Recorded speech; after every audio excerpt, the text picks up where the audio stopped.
अस्सलामुअलैकुम नाजरीन, आप देख रहे हैं सूबाई रंग न्यूज़ और इंटरटेनमेंट चैनल और मैं हूं मोमना शहबाज।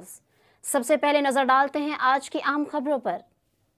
सियालकोट। हमारे नुमाइंदे मोहम्मद असगर बट की रिपोर्ट के मुताबिक पुलिस लाइन सियालकोट में पुलिस अफसरान के लिए कानून के नफाज के मुतालिक आगाही सेमिनार मुनक्किद किया गया।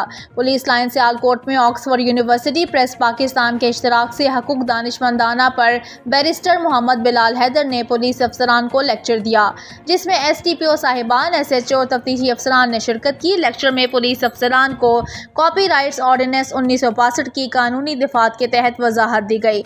कॉपीराइट्स 1962 के कानून के तहत पुलिस इख्तियारात से भी आगाही दी गई।